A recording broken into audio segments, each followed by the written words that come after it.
Okay, well, how are you guys doing this afternoon? Good. Well, I'm not sure how many of you watch late night TV. Anybody willing to admit they watch late night TV?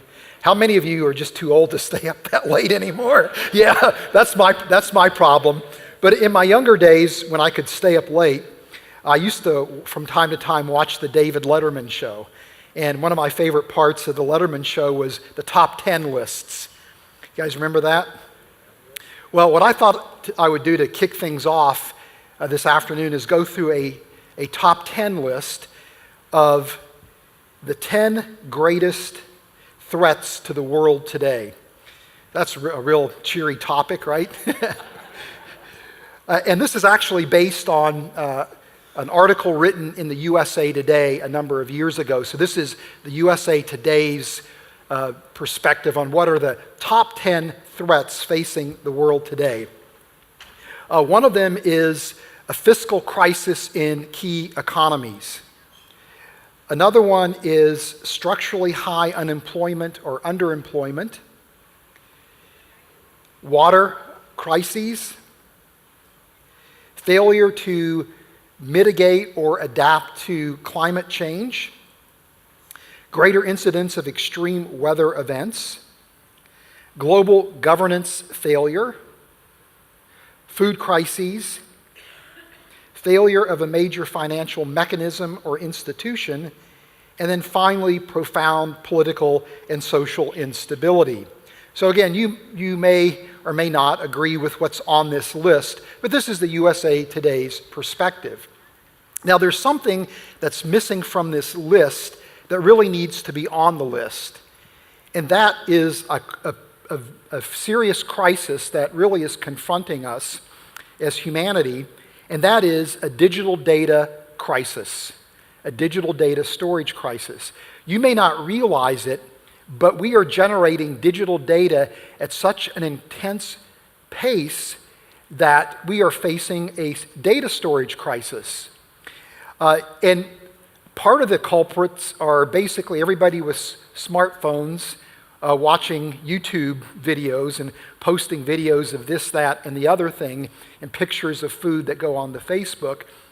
But scientists are also causing some of the problems. Astronomers are causing problems because they're generating huge amounts of digital data as they survey the universe.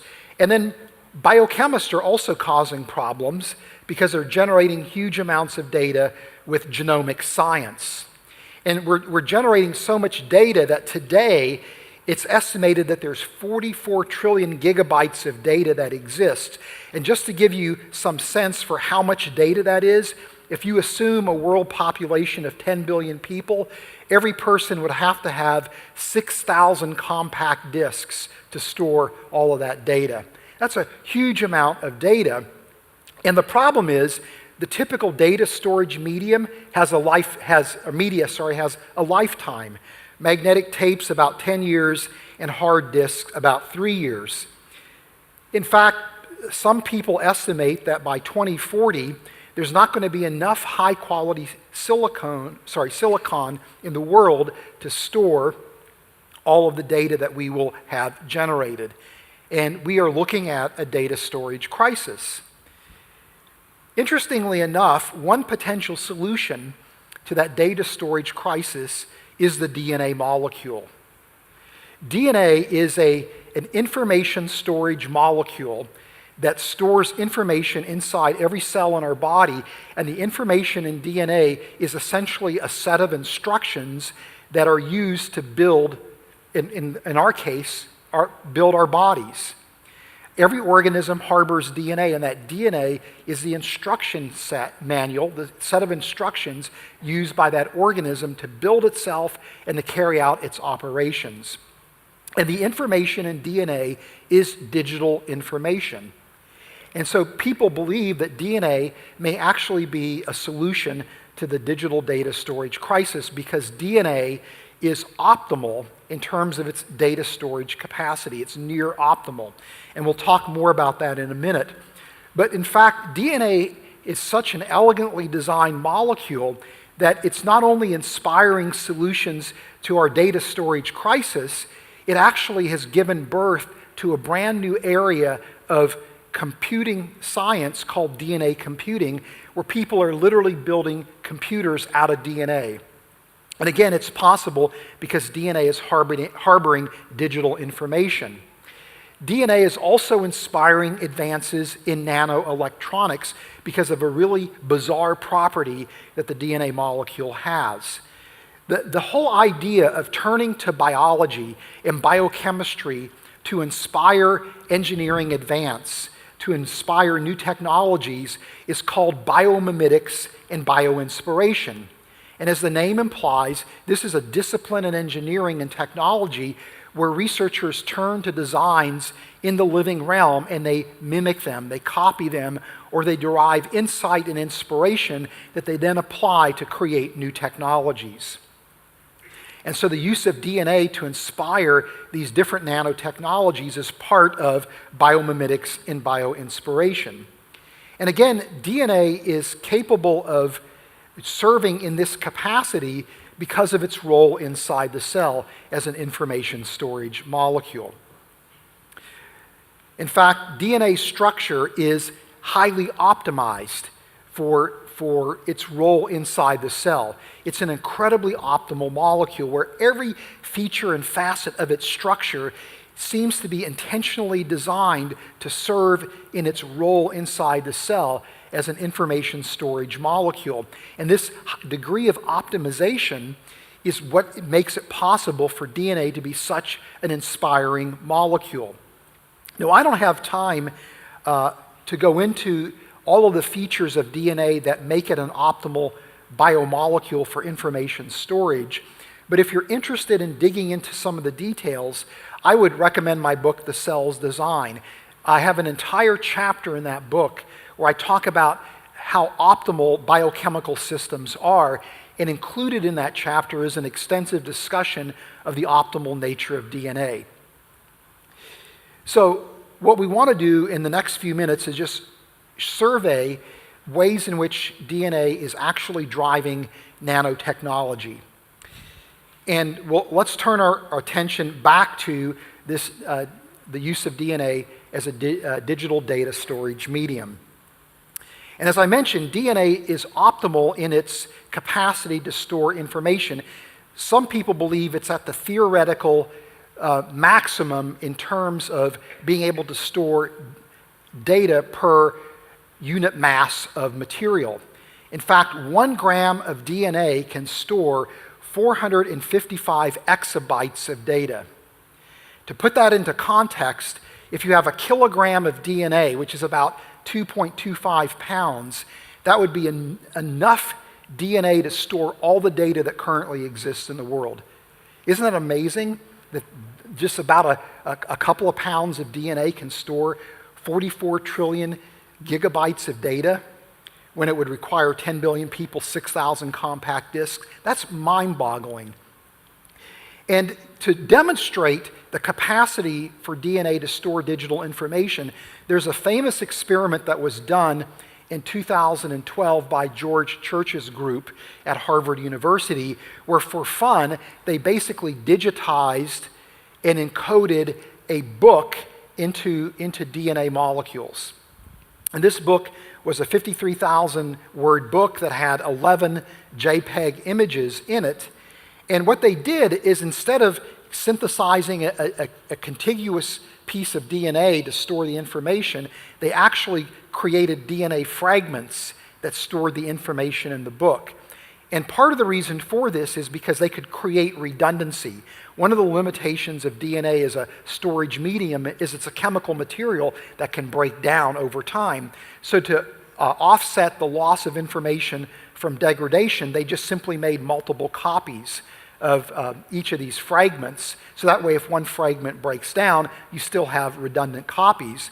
But also, by using what they called a locator sequence, they could actually fish out information specifically page by page, or skip around and pull out information from a particular page. So that locator sequence was functioning like a page number in a book. And so the point here is that this proof of principle experiment showed that DNA could actually store information. In fact, any kind of information that we can digitize, whether it are Word documents or photographs or video files, can actually be stored in a DNA molecule. Since that time, people have been looking at all kinds of different ways to use DNA for data storage and trying to overcome some of the limitations. DNA is optimal for storing information inside the cell, but when you move it out of the cell and you begin to use it in a technology application, it does have some limitations. One of the big problems is, in addition to stability of the DNA molecule, and there's ways that people are looking to solve that problem that are rather clever, another problem is it just takes a lot of time and energy to copy the information into DNA and to read it out. So most people think that DNA would be ideal to archive data for long-term storage. But there are other scientists who are looking for different ways to design polymers that could be used for data storage that would overcome some of these limitations. But in order to do this, they still are turning to the DNA molecule for the inspiration for these particular polymers. So this is an exciting area of nanotechnology that, again, is highlighting the elegant nature of DNA. Another area of nanotechnology that's really intriguing is DNA computing. And what's going on here is that researchers are building computers, because again, DNA harbors digital information, using DNA and the components of the cell's machinery that manipulates DNA. And the reason why they're able to do this is because when you look at what's called DNA metabolism, processes like transcription, where the cell's machinery copies the information in DNA and then locates it to another portion in the cell for use, or when DNA is replicated, or if there's damage to DNA and it is repaired, these operations are fundamentally the same operations that essentially are at work in a computer system. Because these machineries function like a biochemical Turing machine. So I'm not going to get into the details of that. But a few years ago, when Leonard Adelman, who is a computer scientist at the University of Southern California, realized that relationship between computer operations and the metabolism of DNA, he had the brainstorm of actually building computers using DNA. And these computers are held in little tiny Eppendorf test tubes that are about that big, but they're more powerful than the most powerful silicon-based supercomputer system. And part of that power is the possibility of doing massive parallel operations. And again, it also has to do with the massive amount of data that DNA can store, and these operations are operating at near maximal energy efficiency. In fact, there are problems that you can solve with DNA computers that you cannot solve with traditional silicone-based computers. So, again, DNA's optimal nature is inspiring technology. Another area where DNA is inspiring technology is in nanoelectronics, where people are trying to build electronic systems at a molecular level. And one of the properties of DNA that's really, really unusual is that DNA can serve as a wire. The DNA double helix can function like a wire. And this was discovered in the 1990s by a scientist by the name of Jacqueline Barton, who was at Caltech. And what she did in this experiment is she had a DNA double helix, and then on the ends of the double helix, she attached two chemical groups. And these groups could give up and receive electrons. And so what she did is she hit one of those chemical groups with light that caused it to eject its electron. The electron flowed through the interior of the DNA double helix like a wire, and then it reacted with the other compound at the other end, and that compound picked up an electron. And the conduction through the DNA double helix was so fast that when she originally reported the data, people didn't believe what she was describing. And it turns out that actually the electrons move through the DNA wire employing a phenomena called quantum tunneling. It's really, really interesting. Well, as soon as Jacqueline Barton made this discovery, people thought, well, DNA could be used to build nanoelectronics. And a few years later, Jacqueline Barton's group discovered that the cell actually uses this mechanism to detect damage in the DNA double helix. Because when the DNA double helix is damaged, the helix is distorted. It's like breaking the wire, and the electrical current doesn't flow.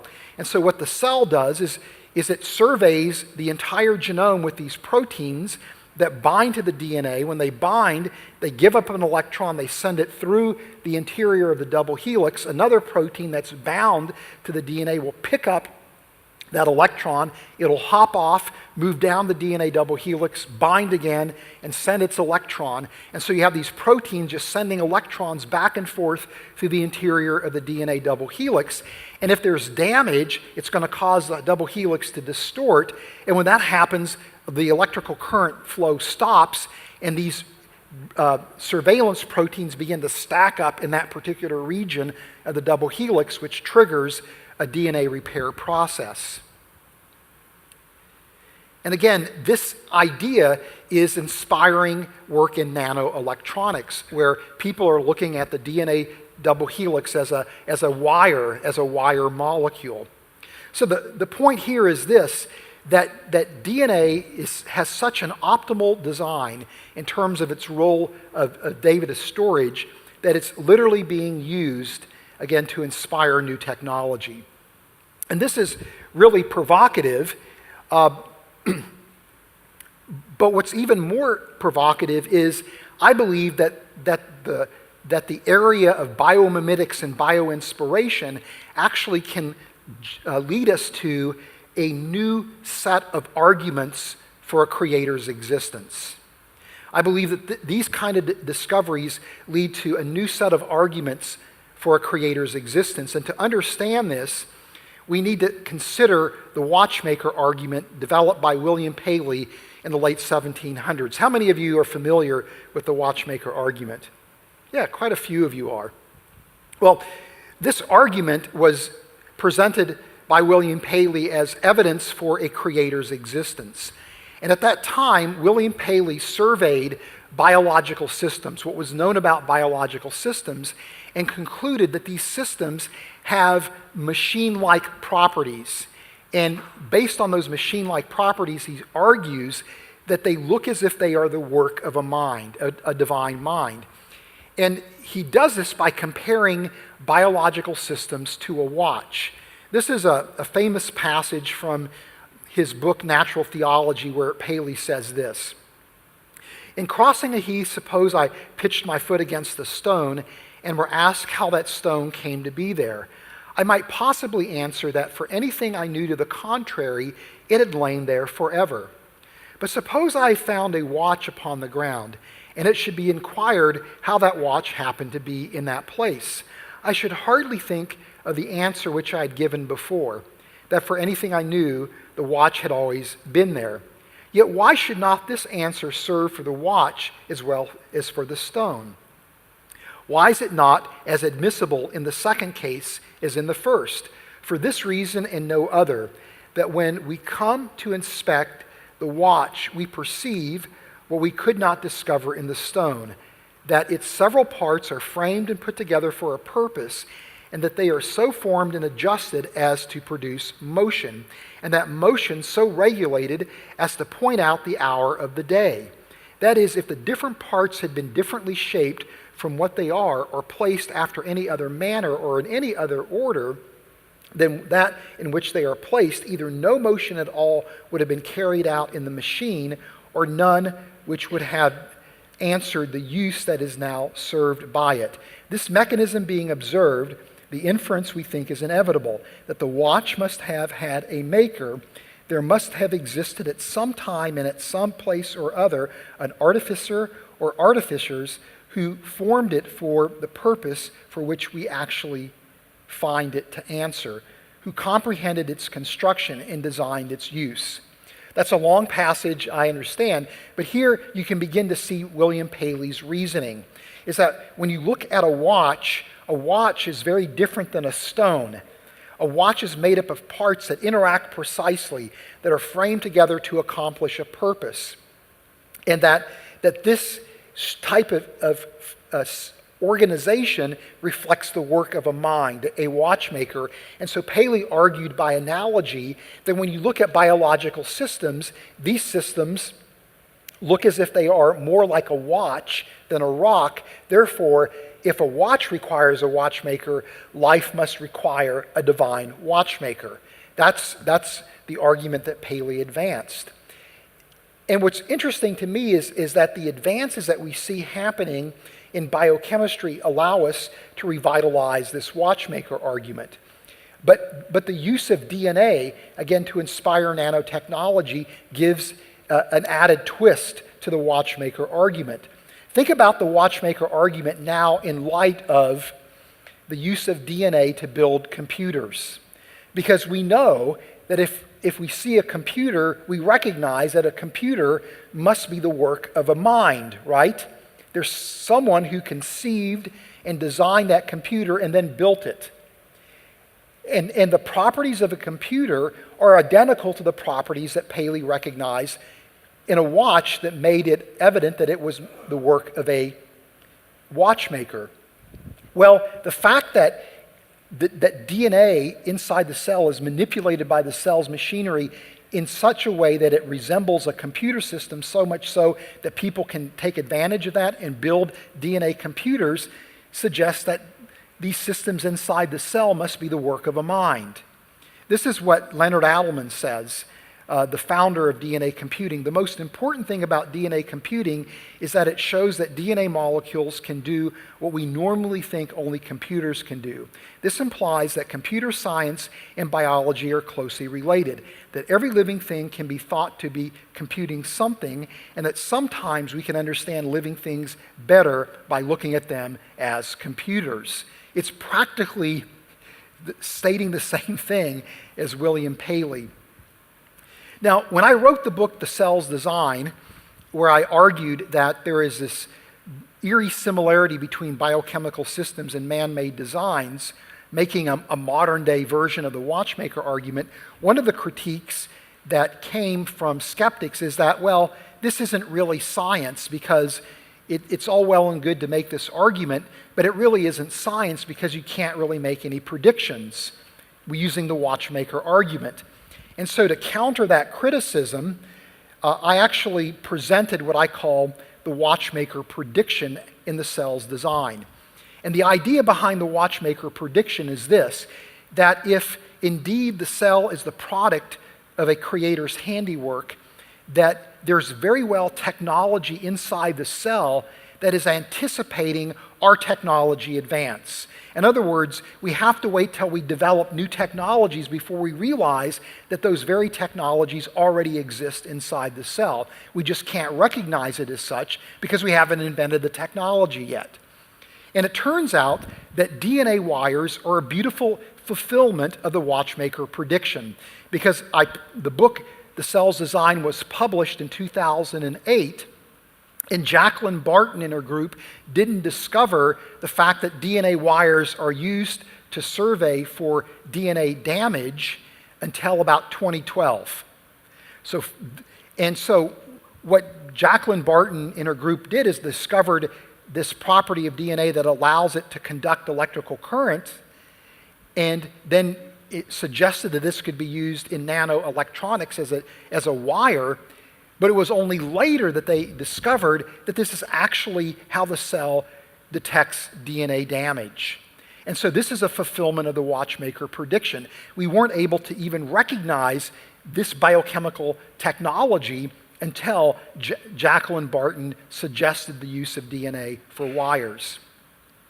Now there's another way in which we can argue for design that's a variation of the watchmaker argument, and this is what I call the Converse watchmaker argument. That is, if biological designs are the work of a creator, then these systems should be so well designed that they can serve as engineering models and otherwise inspire the development of new technologies.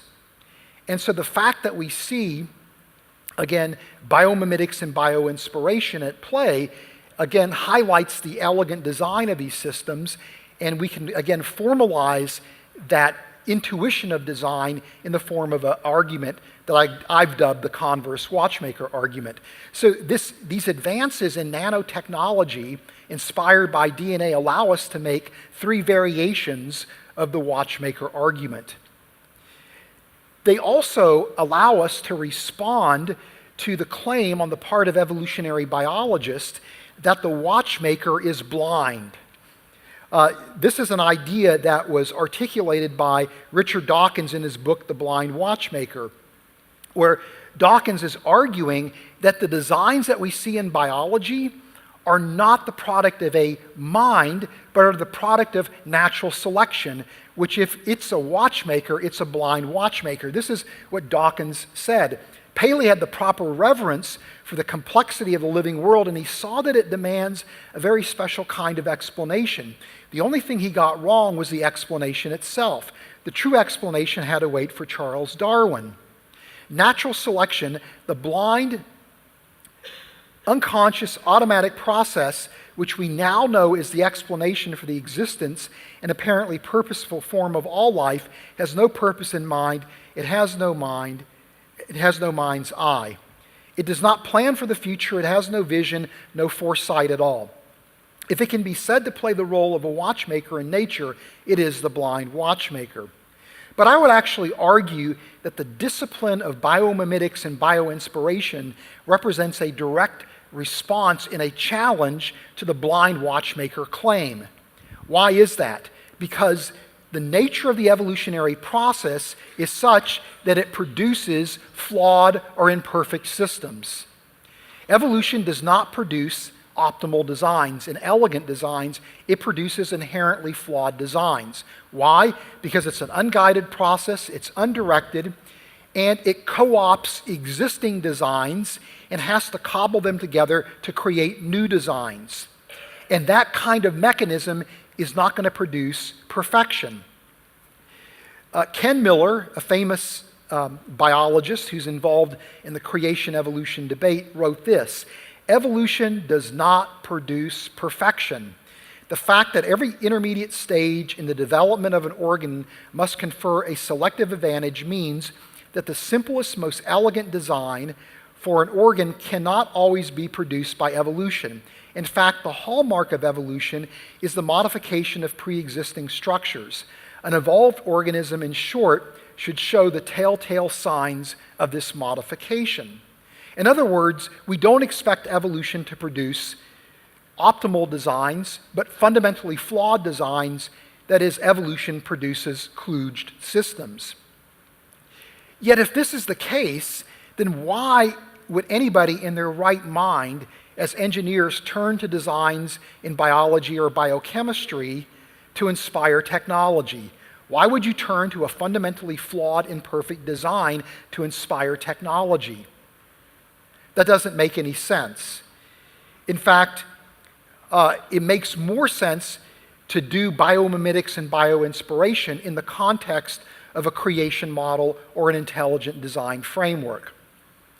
Is it reasonable to think that biochemical systems represent the outworkings of an unguided, historically contingent process that co-opt pre-existing designs to kludge together new systems and then in turn use them to inspire new technology? And so I think what we see here with this whole idea of bioinspiration and biomimetics is a powerful response to the blind watchmaker challenge. It doesn't look as if the watchmaker is blind whatsoever. I'm going to go ahead and close here with a scriptural passage. I love the passage in Job 12, 7 through 9, because when I read this, to me it almost seems as if Job is prescribing biomimetics and bioinspiration, because this is exactly what people who work in this area are doing, is they're turning to designs in biology to teach them. Job writes, "Ask the animals and they will teach you, or the birds in the sky and they will tell you, or speak to the earth and it will teach you, or let the fish in the sea inform you. Which of all these does not know that the hand of the Lord has done this? To God belongs wisdom, glory, wisdom and power, counsel and understanding are his.